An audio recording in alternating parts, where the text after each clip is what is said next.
আমি বিপাশা, আমার সাথে আছে আমার রুম্পাদি। তো আজকে আমি এসেছি আপনাদের সাথে একটা বাসনের কথা বলতে, যেটা নতুন, একদমই আমার কাছে নতুন। আমি বেশ কিছুদিন ধরে ব্যবহার করছি, সেটাকে আমার সাথে পরিচয় ঘটিয়েছে আমার রুম্পাদি। তো রুম্পাদি, তুমি এই বাসনটা অনেকদিন ধরে ইউজ করেছো? অবশ্যই। তো আপনারা সবাই শুনছেন, রুম্পাদি প্রথমে ইউজ করেছে, তারপরে আমাকে বলেছে। তো তার আগে আমি এই বাসনগুলো ইউজ করতাম, যেগুলো আমার ডান দিকে রাখা আছে, আপনারা দেখতে পাচ্ছেন। তো এই বাসনগুলো আপনারাও ইউজ করেন। তো এই বাসনগুলো ইন জেনারেল রান্না আমরা কীরমভাবে করে থাকি সেটা আপনারা সবাই জানেন, তবুও আমি একবার বলছি। তো এই বাসনগুলো রান্না করতে গেলে আমরা গ্যাসের ফ্লেমটাকে অনেক বাড়িয়ে দিই, তাতে ভালো করে কড়া গরম করে, তেল গরম করে, তাতে আমরা সবজিপাতি মশলাপাতি দিয়ে, খুন্তি দিয়ে খুব নাড়াচাড়া করে আমরা একটা টেস্টি রান্না তৈরি করি, যেটা আমাদের রেগুলারের অভ্যেস। তো সেই রান্নাটাতে খেয়ে আমরা কতটা ভালো থাকি, তো সেইটাই দিয়েই আমি কথাটা বলা শুরু করব। তো আমরা যে অনেকেই আমরা সবাই জানি, যখন আমরা এই বাসনগুলো ইউজ করি, তো দীর্ঘদিন ইউজ করার পর আমরা প্রথম যে বাসনটা কিনে আনি সেটার ওয়েটটা, তারপরে যখন আমরা ইউজ করার পর ওয়েটটা কমে যায়, তুমিও দেখেছো। এবার সেই বাসনগুলো আমরা পাল্টাতেও হয়, তার দাগও কিরকম একটা হয়ে যায়। তো সেই যে ওজনের বাসন আমরা নিয়ে আসি, আর যেটা গিয়ে আমরা ফেরত দিয়ে আবার নতুন এক্সচেঞ্জে বাসন নিয়ে আসি, তো সেই বাসনটা তখন কোথায়, সেই ওজনটা কোথায় যায়? তো প্রথমেই বলি যে আমরা যে এই হাই ফ্লেমে খুন্তি দিয়ে বেশ করে নাড়াচাড়া করে যে রান্নাটা করি, তো তার ফলে যে ঘর্ষণটা হয় খুন্তির সাথে করার, তো তার ফলে কিন্তু বাসনটা ক্ষয় হয়। এবং ক্ষয় হওয়ার পর না, বাসনের মধ্যে যে রেসিডিউ একটা তৈরি হয়, সেটা কিন্তু আমাদের প্রত্যেক দিনের রান্নার সাথে সেটা মেশে, এবং সেইটা কিন্তু আমরা রোজ দিন খেয়েও থাকি, এবং তার ফলে আমরা অনেক সমস্যাতেও ভুগি। তো সেই জায়গায় যখন রুম্পাদি আমাকে প্রথম এই জায়গাটার কথা বললো, তো সেই সমস্যাতেই আমি রুম্পাদিকে বলেছিলাম। তো রুম্পাদি তখন সেই জায়গায় যখন আমাকে বললো, তখন রুম্পাদিও বলেছিল রুম্পাদির বাড়িতেও এই সেম সমস্যা হয়। তো তারপরে রুম্পাদি আমাকে বললো, দেখো বিপাশা, আমি একটা পুরো এর থেকে আলাদা একটা আমি বাসনের কথা বলবো, যেই বাসনটায় কিন্তু এত খুন্তি ইউজ করতে হয় না, ঢাকা দিয়ে রান্না করতে পারা যাবে, এবং অল্প আঁচে, অল্প তেলে এবং অল্প জলে তুমি এই কড়াই যেরকম রান্না করো সেরকম টেস্টি তুমি রান্না করে খেতে পারবে। তো প্রথমে আমার জিনিসটা শুনে অবাক লেগেছিল, তারপরে যখন আমি বাসনটা ইউজ করতে শুরু করলাম, তখন কিন্তু আমি তার তফাৎটা বুঝতে পারলাম। তো সেই তফাৎটা যখন আমি বুঝতে পারলাম, তো সেই ফার্স্ট যেই রেসিডিউ পড়ার যে তফাৎটা, সেটা আমি আপনাদের সাথে শেয়ার করব বন্ধুরা। তো রুম্পাদি, একটু জাস্ট এটাকে একটু সাইডে রাখো, আমি বন্ধুদেরকে একটু দেখিয়ে দিই। তো আমাকে একটু স্কচ ব্রাইটটা আর একটু জল আমাকে দেবে। জল। বন্ধুরা, আপনারা দেখতেই পাচ্ছেন আমি খানিকটা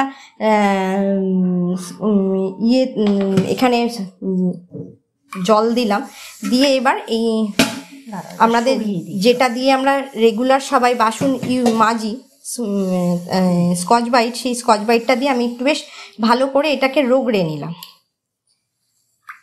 ভালো করে রগড়ে নেওয়ার দরুন, এতে সাবানও নেই, কিছুই নেই, কিন্তু এই রগড়ে নেওয়ার ফলে যে জলটা তৈরি হলো, আপনারা জাস্ট সেটা খালি একটু দেখুন। আশা করি আপনাদেরকে দেখাতে পাচ্ছি রুম্পাদি। এই যে জলের রংটা দেখুন, এতে সাবানও দেয়া নেই, আর কড়া কিন্তু ধোয়াই, তবুও তা সত্ত্বে এই যে স্কচ ব্রাইট দিয়ে যে কড়ার গাটা রগড়ানো হলো, তার ফলে দেখুন এই রেসিডিউটা তৈরি হলো জলের মধ্যে, কালো কালো হয়ে গেল। ভাবো, এটা আমরা রোজ খাই। সত্যি তাই, মানে আপনাদেরকেও আমি বলছি বন্ধুরা, এটা সত্যি যখন আমি দেখেছিলাম, রুম্পাদি আমাকে দেখিয়েছিল, আমি অবাক হয়েছিলাম। ওই জন্যই আমি আপনাদের সাথে আজকে শেয়ার করতে এসেছি। নাড়ার ফলে কিন্তু এই সেম জিনিসটাই হয়ে থাকে। এইবার আমি যেটা বলি, এটার সাথে ডিফারেন্সে এই যে বাসনটার কথা, নতুন যে বাসনটার কথা আমি আজকে আপনাদেরকে শেয়ার করব, এর নাম হচ্ছে অ্যামোয়ে কুইন। আর এই অ্যামোয়ে কুইনের বাসনেতে এই ধরনের রেসিডিউ পড়ার চান্স কিন্তু একদমই নেই। এটা শুধু আমি আমার মুখে বলছি না, এই বাসনটাতে অল্প হিটে, অল্প জলে, অল্প তেলে অসাধারণ টেস্টি রান্না হয়। এই যে রেসিডিউ পড়ার ব্যাপারটা, সেটা আমি আপনাদের সামনে দেখাচ্ছি, আপনারা দেখুন যে এই বাসনটাতে সত্যি রেসিডিউ পড়ে কি না। এই সেম জিনিসটা আমি এখানে জাস্ট একটু ঘষে আমি আপনাদেরকে দেখাচ্ছি, আপনারা দেখতে পাবেন। দেখুন, এতেও আমি কিন্তু কোনো সাবান ইউজ করিনি, শুধুই জল দিয়ে ইয়ে করেছি। রুম্পাদি, বন্ধুদের একটু দেখাও। এই দেখুন, জলটা কিন্তু পরিষ্কারই আছে। আর হ্যাঁ, এই আর জলটা একটু হ্যাঁ এই যে আগের কড়াইয়ের জলটা মানে দুটোই দেখা যাচ্ছে, মানে এটা সত্যি কালো হয়ে গেছে আর এটা হচ্ছে পরিষ্কার রয়েছে একদম। মানে এটা কতটা মানে ভয়ঙ্কর ব্যাপার হয় যেটা আমরা কেউ জানতেই পারি না যে সত্যি এইরকম ভাবে আমরা রোজ কিন্তু খেয়ে নিয়েছি। আর এটা বাড়ির সবাই খায়, ছোট থেকে বড় অবধি সবাই খায়। তো মানে এই তফাৎটা যখন রুম্পাদি আমাকে প্রথম দেখিয়েছিল আমি সত্যি অবাক হয়েছিলাম। তো এর সাথে আর একটা জিনিস আমি বলবো, আমি বললাম না আপনাদের যে অল্প জলে রান্নাটা হয়। অল্প জলে রান্নাটা হয় মানে কি, আমরা আগে দেখেছি, আমি যখন করেছি, এখন আপনারাও করেন, যে যখন আমরা কড়াই সেদ্ধ করি তরকারি যে কোনো সবজি, তাতে কিন্তু আমরা প্রচুর জল দিই, তাই না বলো? অনেক জল দিয়ে অনেক জল মানে ফোটাতে হয়। আবার সেই সেদ্ধ করার পর সেই ঝোলটা যখন আমরা কমাই সেটাকেও আমরা গ্যাস বাড়িয়ে টকবক টকবক করে ফোটাই। তো সেই ফোটানোর ফলে যেটা সবার প্রথম হয়, আপনাদেরকে আমি বলি, যে আমরা যে খাবার যে খাই, রান্না যখন করি, তার যে পুষ্টিটা, সেই পুষ্টিটা কিন্তু ঝোলের মধ্যে চলে, মানে তার মধ্যে কিন্তু পুষ্টিটা চলে আসে। তো সেই জলটা যখন ফুটে বাষ্প হয়ে যখন বেরিয়ে যায় তখন কিন্তু পুষ্টিটাও চলে যায়, এবং তার ফলে কি হয়, আমরা তাতে বেশি করে তেল মশলা সব রকম দিয়ে সেই খাবারের স্বাদটাকে আমরা কিন্তু ধরে রাখতে চাই। কিন্তু আদতে ব্যাপারটা কি হয়, রান্নাটা হয়তো একটা টেস্টি দেখতে সুন্দর হয়, কিন্তু তার যে গুণগত ব্যাপারটা সেটা কিন্তু আমাদের শরীরে একটুও ঢোকে না। এবার তার জন্য কি হয়, আমাদের কিন্তু রেগুলার বেসিসে খাবারের জন্যে বা এই ধরনের একটা হ্যাবিটের ফলে যে আমাদের একটা সমস্যা, মানে মানে কিছু না কিছু একটা পেটের সমস্যা বলো, গ্যাস অম্বল, এটা কিন্তু আমরা সবসময় অনুভব করি। তো সেই ক্ষেত্রে যখন প্রথম দেখলাম এই যে ঢাকনা দিয়ে আমরা রান্নাটা করছি, এতে কিন্তু অল্প তাপে এবং অল্প জলে খুব ভালোভাবে জিনিসটা, সবজিগুলো সেদ্ধ হয়, এবং সবজির যে পুষ্টি, যে খাদ্য গুণ, সেটা কিন্তু পুরোপুরিভাবে খাবারের মধ্যেই থাকে, সেটা কিন্তু একবারও বাষ্প হয়ে বেরিয়ে যায় না। তার জন্যও আর বারবার তো ঢাকাটাও খুলতে হচ্ছে না। এবং তার জন্য আমি আপনাদেরকে একটা ডেমো দিচ্ছি। রূপাদি ওইটা গাজরটা কেটেছিলাম, দাঁড়াও এখানেই আছে। হ্যাঁ হ্যাঁ, এই নাও না, আর একটা তুমি গ্লাস দেবে। হ্যাঁ, দেখুন বন্ধুরা, আমরা যখন যে কোনো সবজি যখন রান্না করি, জল দিই। হ্যাঁ, এটা একটু জল দাও তো। যে কোনো সবজি যখন রান্না করি, তার যে খাদ্য গুণটা যে খাবার মধ্যে চলে আসে, সেদ্ধ যখন হয়, মানে সেদ্ধ তো প্রত্যেকটা সবজি হতে হবে, নইলে খাওয়া যাবে না। প্রত্যেকটা, যে শুধু গাজর বলে নয়, সেই কুমড়ো থেকে শুরু করে সব রকম যে ইয়েটা, এবার সেই যে খাবারের মধ্যে তার যে গুণটা চলে আসে ঝোলের মধ্যে, এর মধ্যে, সেটা আমি এটা দিয়ে আপনাদেরকে বলছি যে এটার মধ্যে দিয়ে দাও। হ্যাঁ, এই দেখুন জলটা, দেখুন এটা গাজর চিপেছি, দেখতেই পাচ্ছেন।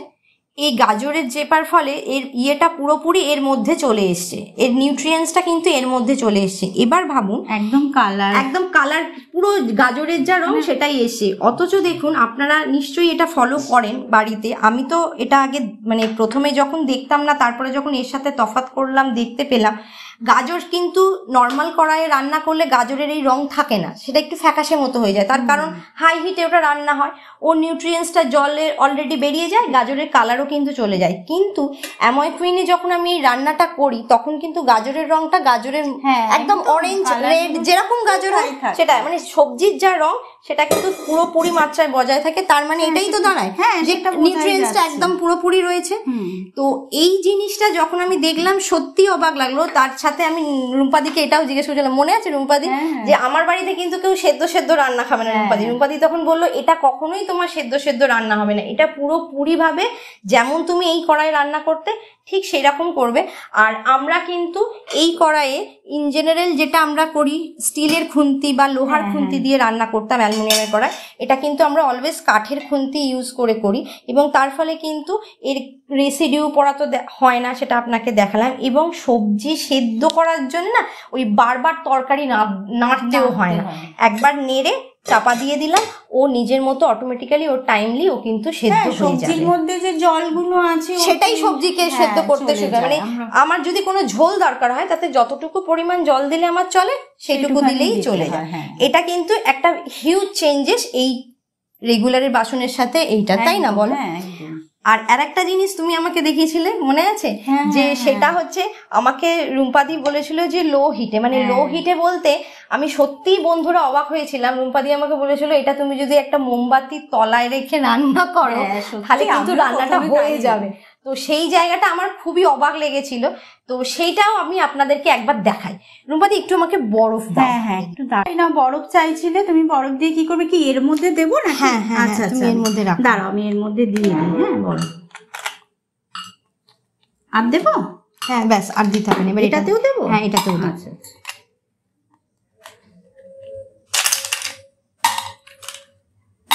দেখুন বন্ধুরা, আমি যে লো হিটের কথা বলেছিলাম, হ্যাঁ এতেই হয়ে যাবে। লো হিটের কথা যে বলেছিলাম, প্রথমেই দেখুন এই ডান দিকে যে আমার অ্যাময় কুইন বাসনটা আছে তাতে দেখুন বরফটা কিরকম অলরেডি গলতে আরম্ভ করেছে, আপনারা দেখতেই পাচ্ছেন কিরকম নড়ে নড়ে গলতে আরম্ভ করেছে।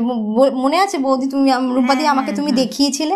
আর আমার বাঁ দিকে রেগুলারের যে বাসনটা সেটাতে কিন্তু দেখুন বরফটা এখনো গলেনি। এর কারণটা কি? এর কারণটা হচ্ছে লো হিট, মানে এটা এতটাই লো হিট, আমি প্রথমেই বললাম যে একটা মোমবাতিতেও আপনি এই রান্নাটা কমপ্লিট করতে পারবেন। তার কারণ হচ্ছে আমার অ্যাটমসফিয়ারে যে হিটটা আছে সেই হিটটা কিন্তু এর টেকনোলজি অনুযায়ী এখানে অ্যাবজর্ব করে নিচ্ছে, যার জন্য এ খুব সহজে তাড়াতাড়ি বরফটাকে গলিয়ে দিচ্ছে। আর সেই ক্ষেত্রে এখানে কিন্তু আমার যে রেগুলারের যে স্টিলের পাত্রটা তাতে কিন্তু বরফটা সেই অর্থে গলতে শুরু করেনি, অলরেডি গলে শেষ হতে চললো, জল হতে চললো, সেখানে কিন্তু এটা হতে শুরু করেনি। দেখুন বন্ধুরা, এখানে কিন্তু বরফটা একদম পুরো জল হয়ে গেছে, দেখো বৌদি। আর এইতে কিন্তু এখনো বরফটা গলেনি। তো এটা থেকে আমরা এইটা নিশ্চয়ই আমরা বুঝতে পারছি যে সত্যি এর মানে হিট অ্যাবজর্ব করার ক্ষমতাটা কত বেশি। এতে আছে এই পাত্রটা তৈরি হয়েছে সার্জিক্যাল স্টিল, কার্বন স্টিল আর অ্যালুমিনিয়াম স্টিল দিয়ে। তো এর এই টেকনোলজিটাই এটা এমনই যে এটা এতটাই কম হিট নিয়ে এর রান্নাটা চটপট করে ফেলতে পারে। তো এখানে একটা জিনিস তাহলে আমরা বুঝতেই পারছি যে এই বাসনটা ইউজ করলে আলটিমেট আমাদের কিন্তু লাভ বই কি কোনো ক্ষতি নেই। তার কারণ প্রথমেই যেটা আমরা দেখলাম যে বাসনটা লো হিটে রান্না হচ্ছে, বাসনটাতে জল কম লাগছে, বাসনটায় তেল কম লাগছে। এতে কি হচ্ছে, এতে আমরা টেস্টি খাবার যেমন পাচ্ছি তেমনি একটা স্বাস্থ্যসম্মত জীবনও পাচ্ছি। আর তার সাথে কিন্তু আমাদের খরচাটাও অনেক সেভ হচ্ছে, তার কারণ গ্যাসের আর তেলের খরচাটা কিন্তু অনেকটাই বেঁচে যাচ্ছে। হ্যাঁ, তো সেই ক্ষেত্রে এবার আমরা একটু এই বাসনটাতে রান্নাটা কেমন করে হয় সেটা আমরা রুম্পাদির কাছ থেকে একটু দেখে নেব। তো রুম্পাদি তুমি একটু দেখাও রান্নাটা কেমন। দেখবো। তাহলে রুম্পাদি আমরা রান্নাটা শুরু করি। তুমি আজ প্রথমে কি দিয়ে শুরু করবে? প্রথমে আমি মাছটা ভাজবো একটা, আর একটা হচ্ছে সবজি। তুমি আমাকে একটু হেল্প করবে, তুমি পাশে আছো, ওই গ্যাসটা একটা সবজিতে হবে আর এটা হচ্ছে মাছটা ভাজা হবে। একদম একদম। কারণ আমাদের যেহেতু আমরা কিভাবে কম তেলে মাছ ভাজতে পারি সেই জায়গাটা হচ্ছে মানুষের খুব অসুবিধে মনে হয় যে বেশি তেলেই মাছটা ভাজা। তো চলো গ্যাসটা এবারে অন করলাম। আর বন্ধুরা সবাইকে একটা কথা, তো হাই হিট আছে, এটাকে আমি প্রথমে মিডিয়াম হিটে করে গরম করব, তারপর একদম লো হিটে দিয়ে দেবো। একদম। তো এখানে যতক্ষণ আমাদের এটা একটু গরম হচ্ছে আমি একটা কথা বলে রাখি, এই বাসনটায় কিন্তু মানে এমন কিছু নয় যে কিছু বেসিক রান্না করা যায়। এই বাসনটায় কিন্তু রোজের রান্নার জন্য সেই শুক্তো থেকে শুরু করে একদম বিরিয়ানি যেটা খেতে প্রাণ চায় সেই রান্নাটাই কিন্তু এই বাসনে করা যেতে পারে। তো এরপরে এটা গরম হলে আচ্ছা এটাকেও তাহলে জ্বালিয়ে দেওয়া একবারে। প্রথমে আমরা হাই হিট করে এটাকে মিডিয়াম করব, করে তারপরে আর লো হিটে রান্না করা থাকবে। এবারে জাস্ট একটু গরম হলে তো ওই যে সবজিটাকে সেটা এখানে আমরা দিয়ে মিক্স ভেজিটাকে আমরা শুরু করব। মানে আমরা সবকিছুই রান্না করতে পারি একদম। এবং সব থেকে বড় কথা এই যে কালারফুল দেখা যাচ্ছে, যে কালারফুল বিভিন্ন সবজি, তার যে অল্প জলে, আমরা তো এতক্ষণ শুনছিলাম যে অল্প জলে এটাতে রান্না করা যায়, তো আমরা দেখি যে এবং সবজির যে জলটা রয়েছে তার মধ্যেই কিন্তু এটা বয়েল হবে, যার ফলে নিউট্রিয়েন্টসটা পুরোপুরি এর মধ্যেই থেকে যাবে। তো সেটাই আমরা দেখি। তো দিয়ে দাও ওর মধ্যে সবজিগুলো। আচ্ছা এটাকে তো আর হিট করার প্রয়োজন হচ্ছে না, আমি এটার মধ্যে দিচ্ছি। আচ্ছা আমরা এবার সবজিটা এতে দিয়ে দিলাম। মানে এই যে অল্প জলে সবজি যে রান্নাও করা যায় এবং যে বয়েল হয় সেটাই আমি যে এতক্ষণ যে আমরা বলছিলাম সেটাই। আমি একটু এখানে 2 চামচ জাস্ট জল দেব।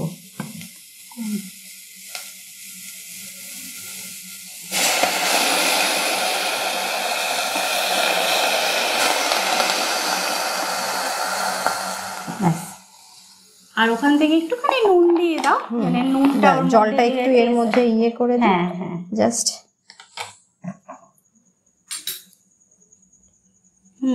ছেড়ে দাও, দেখবে হয়ে যাবে। ব্যাস, এতেই হয়ে যাবে। এবারে ঢাকনাটা দিয়ে দিই।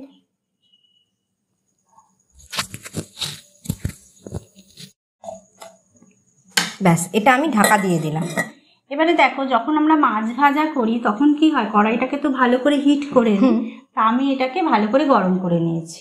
এবারে আমি তেলটা গরম করব, তার জন্য আমি তেল দেবো। কড়াইয়ে তো আমরা যখন মাছ ভাজি প্রচুর পরিমাণে তেল দিই, কেননা গবগবে, হয়তো এর অর্ধেকটা তেলই আমি এর মধ্যে দিয়ে দিলাম।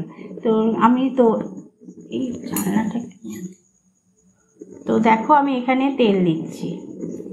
মানে আমরা সাধারণ কড়াই যে তেলটা দিই তার হাফেরও কম দিয়ে আমরা এই বাসনটাতে রান্না করব। এই দেখো, একদম একদম একদম, মানে অল্প তেলে, এই তেলে নিশ্চয়ই কড়াইয়ে আমরা ভাত গরম করে মাছ ভাজতে পারি না। দেখো তেলটা কি সুন্দর একটু তোলো। নিশ্চয়ই এই তেলে নিশ্চয়ই মাছ ভাজা হবে না। না, সাধারণ কড়াই তো এতে কখনোই সম্ভব না, একদম পুরো মাছ লেগে একবারে। দেখো তেলটা একবার একটু, তেলটা জাস্ট গরম হলে আমি মাছগুলোকে ছাড়বো। মানে হিসেব বলছে নর্মাল কড়াই যদি আমার 4 চামচ তেল লাগে, তাহলে এই বাসনে আমাকে 2 চামচ তেল দিয়ে কাজটা করতে হবে। এবার যদি ধরো কেউ খুব কড়া ভাজা খায়, নিশ্চয়ই সেখানে 4 চামচ তেল কড়াইয়ে দেয় না, সেখানে নিশ্চয়ই আরো অনেক বেশি দেয়। মোটামুটি 2 থেকে 3 চামচ দিলে কড়া ভালোই মানে ভাবে ভাজা হয়ে যাবে। দেখো তেলটা এবার একটু গরম হচ্ছে। এখানে একটা জিনিস আমি বলি বন্ধুরা, আপনারা খেয়াল করে দেখবেন যে রুম্পাদি দেখো, সর্ষের তেল যখন সাধারণত রান্নার জন্য আমরা কড়াই দিই, অ্যালুমিনিয়ামের কড়াই দিই, তখন তেল যেই গরম হতে থাকে রংটা ফ্যাকাশে হয়ে যায়। আর এখানে কিন্তু দেখো সর্ষের তেলের যে সবুজ কালার, হলুদ যে কালারটা, সেটাই কিন্তু রয়ে গেছে, একটুও কিন্তু চেঞ্জ হয়। দেখো দেখে মনে হচ্ছে না কত তেল, কত তেল। আর দেখো ও কিন্তু গরম হয়েছে, পুরো উঠেও যায়, কিন্তু সেইটাই রয়ে গেছে। একদম একদম একদম, মানে এই বাসনে রান্না করলে যে তেলটাও পড়ে না, মানে এটা তার সব থেকে বড় প্রমাণ। যেটা আমাদের অন্য মানে রেগুলারের যে কড়াতে সেটা হয়, পুরো কালো হয়ে যায় তেলটা, একটু ইয়ে হলেই তেলটা কালো হয়ে যায়। কেননা তেল যদি গরম ঠিক মতো না হয়, যেটা হয় দেখবে কড়াইও মাছটা লেগে যায়।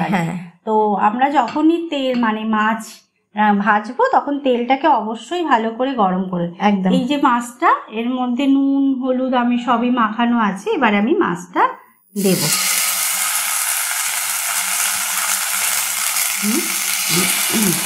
এরকম একটা পেটির মাছ দাও, এটা দিই। আচ্ছা বন্ধুদের তুমি একটু বলে দাও, মাছ ভাজতে গেলে কি চাপা দেওয়ার প্রয়োজন হয়? না, মাছ আমরা কোনো কিছু ভাজি যখন তো চাপা দিই না। সেটা কোন চাপা দিই, ধরো পটল ভাজি, বেগুন ভাজি, তখন আমরা চাপা দিই, কিন্তু মাছ ভাজার সময় তো চাপা দিতে প্রয়োজন কোনো কিছুই চাপা দিয়ে থাকি না। তো আমি এখানে সেটাই, আমি মাছ যখন ভাজবো আমরা কোনো সময় চাপা দেবো না। দেখুন মাছটা, এই দেখুন যতটা তেল দিয়েছে এও কিন্তু একপাশে রয়ে গেছে। হ্যাঁ হ্যাঁ হ্যাঁ, কিন্তু নর্মালি কিন্তু ভাজা হচ্ছে। সেটাই সেটাই।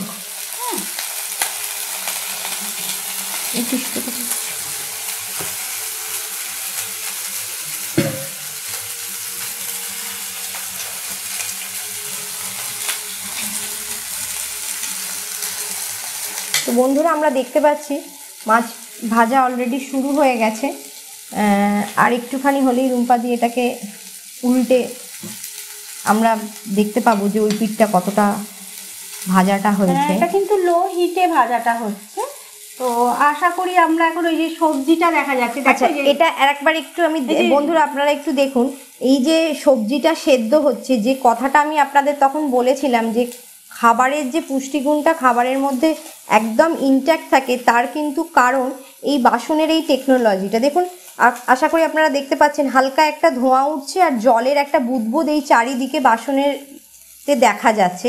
এইটাই কিন্তু খাবারের ওই যে পুষ্টিগুণটাকে ধরে রাখতে সাহায্য করছে, যে খাবার থেকে সেটাকে যাতে ইভাপোরেট যে হয়ে যাওয়ার ব্যাপারটা থাকে সেটা কিন্তু এটা হতে দিচ্ছে না। আপনারা দেখতে পারেন, এই দেখুন পাশে একটা ওয়াটার ব্যারিয়ার তৈরি হয়েছে যেখানে বুদবুদ করছে, আর এই যে ধোঁয়াটা উঠছে, এটাতে কিন্তু জাস্ট এই জলের ধোঁয়াটাই উঠছে, খাবারের ভেতরে যে সেদ্ধটা হচ্ছে তার কিন্তু কোনো ধোঁয়া এখানে বেরোচ্ছে না। জাস্ট এই দেখুন এটা নড়ছে অলরেডি, তার মানে এর ভেতরটা এখন বয়েল। এই যে আমি এটা ঘোরালাম, দেখুন এটা, এই দেখুন এটা নড়ছে। যে দেখুন কত বড় দেখো টেকনোলজি এখানে কিন্তু ইউজ করা হয়। একদম একদম। তো এবার আমরা তুলে একটুখানি দেখা যেতে পারে। দেখো দেখো আমরা কিন্তু তার মানে দেখো সবজির কালার আর জল, এখন দেখো জলটা কিন্তু রয়ে গেছে, এই দেখো জল যতটুকু দেয়া ছিল বা আবার কালারগুলো, তাই এবার সবজির গা থেকে যে জল বেরিয়েছে সেটা বোঝাও যাচ্ছে। আমরা একটু দেখানোর জন্য আমরা এটাকে নেড়ে দিচ্ছি, দেখুন তলায় কিন্তু এক ফোঁটা লেগে যায়নি।